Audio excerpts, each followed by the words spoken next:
नमस्कार दोस्तों। आज की कहानी है प्यार की कहानी। यह है दो प्यार करने वालों की, दिशा और आशीष की कहानी है। देखिए इस कहानी में क्या होता है। दिशा और आशीष एक दूसरे से कॉलेज के टाइम से प्यार करते थे। दोनों ने एक दूसरे से शादी करने का फैसला भी किया। दोनों की मंगनी भी हो चुकी थी। यह लव स्टोरी और 2 महीने बाद शादी। लेकिन शादी से पहले कुछ ऐसा हो जाता है जिसकी किसी को उम्मीद ना थी। आशीष के फ़ोन पर दिशा का कॉल आता है। दिशा कहती है, हेलो आशीष। आशीष ने क्या जवाब दिया, बोलो दिशा, आई मिस यू। आशीष, हैं, मुझे भी सुबह से तुम्हारी बहुत याद आ रही है और पता नहीं आज सुबह से घबराहट सी हो रही है। दिशा फिर क्या कहती है, आशीष क्या आप मुझसे मिलने आ सकते हो अभी? आशीष ने कहा, हाँ क्यों नहीं, मेरा मन भी तुमसे मिलने का कर रहा है। तो दिशा बोलती है, ओके, मैं हॉस्पिटल में हूँ, प्लीज़ जल्दी आ जाना।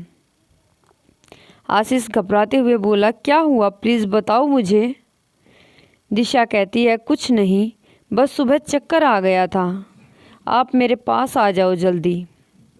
आशीष जब तक कुछ और बोल पाता, दिशा फ़ोन काट देती है।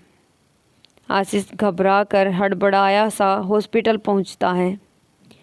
हॉस्पिटल में दिशा बेहोश होती है। तब आशीष वह मौजूद दिशा के पापा से पूछता है। आशीष क्या बोलता है, अंकल क्या हुआ दिशा को? पापा रोते हुए हल्की आवाज़ में बोलते हैं, बेटे दिशा को ब्लड कैंसर है और वह भी आखिरी स्टेज पर। डॉक्टर कह रहे हैं कि उसके पास वक्त बहुत कम है, प्लीज़ उसे कुछ मत बताना। दिशा को अभी कुछ भी मालूम नहीं है। दिशा के पापा की यह बातें सुनकर आशीष थोड़ा लड़खड़ा जाता है। थोड़ी देर के लिए उसकी आंखों के आगे अंधेरा छा जाता है। कुछ देर बाद दिशा को होश आता है और वह अपने पापा से पूछती है, पापा क्या आशीष मुझसे मिलने आया है? पापा बाहर जाकर आशीष की ओर इशारा करते हुए कहते हैं कि दिशा तुमसे मिलना चाहती है। आशीष फौरन दौड़कर दिशा से मिलने जाने लगता है, लेकिन दरवाजे पर रुककर आशीष पहले अपने आंसू पूंछता है, फिर अंदर कमरे में जाता है। आशीष कहता है, दिशा कैसी हो तुम? दिशा कहती है, आप आ गए ना, बस सब कुछ ठीक हो जाएगा।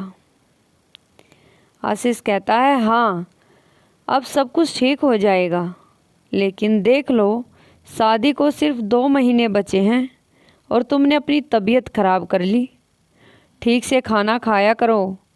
दिशा कहती है, ठीक है आशीष, मैं अब ठीक से खाना खाऊंगी और तुम्हारी हर बात मानूंगी। आशीष रोना चाहता है लेकिन रो नहीं पाता। अब तुम जल्दी से ठीक हो जाओ। आशीष रोते हुए बोलता है, भगवान करे तुम्हें मेरी भी उम्र लग जाए। यह कहते हुए आशीष दिशा के सिर को अपनी बाहों में रख लेता है। दिशा कहती है, आप रोइए नहीं, मैं ठीक हो जाऊंगी। आपने हमेशा मेरा बहुत ख्याल रखा है। आशीष थोड़ी देर में अपनी बाहों में ऐसे ही लेटी रही। आशीष रोते हुए दिशा के सर को सहलाने लगता है। तभी थोड़ी देर में आशीष को यह एहसास होता है कि उसकी दिशा अब नहीं रही। लेकिन तब भी आशीष बिना कुछ कहे बस यूं ही दिशा को अपनी बाहों में थामे रखता है और उसकी आंखों में आंसू बहने लगते हैं। थोड़ी देर बाद दिशा के पापा को लगता है अब बहुत देर हो चुकी है, तो अंदर कमरे में जाते हैं, जहां वह देखते हैं कि उनकी बेटी ने आशीष की बाहों में दम तोड़ा है और आशीष भी बेसुध होकर उसे अपनी बाहों में जकड़कर बस बैठा हुआ है। तो दोस्तों, यह 2 प्यार करने वालों की एक बहुत ही दर्द भरी कहानी है और इन दोनों की कहानी में इतना दर्द छुपा हुआ है, बहुत ज़्यादा। दो प्यार करने वालों के साथ क्या हुआ।